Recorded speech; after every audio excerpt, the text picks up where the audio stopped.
Governor McKee, last week Rhode Islanders celebrated the one-year anniversary of the 15-day executive order to flatten the curve.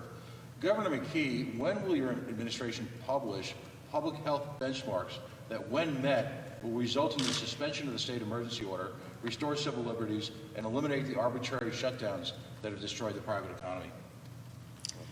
As soon as we get people vaccinated, that's the key. We need people vaccinated, and once we hit a certain level where we know that we're safe, we will do that. But until then, we're still in a mode where we're in a safety mode at the moment, and we're doing everything we can to open up our schools and our economy in a strategic and safe way. But follow-up, as you know, as a veteran of the small business economy, you know that benchmarks are critical because that establishes guidelines.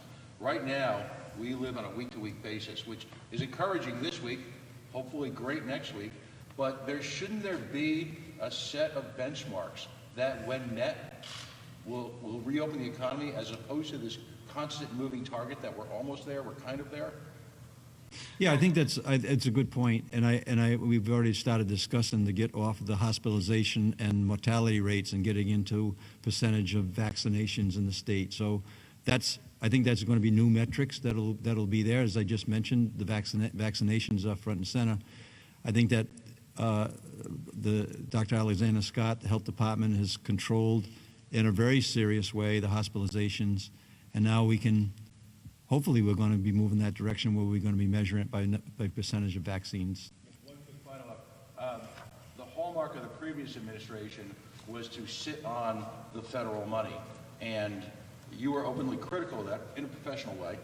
But when will we see, as the money now is being determined to the state level, when will the state publish how much money and at what timeline is going to be available to small businesses who were largely, I think, avoided in the last set of federal benchmarks? Yeah, very quickly, I think that we've announced in the budget that we're going to access $30 million from last year's CARES Act dollars.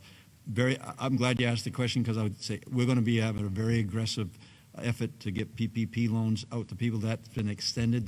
That's an important thing. It's been extended from the end of the month to the end of March. And then we're going to continue to work on restriction strategies that could potentially be lifted, and that's going to be an ongoing situation. I don't know, Stephen. May, sir. May. Yes. Yeah. Please.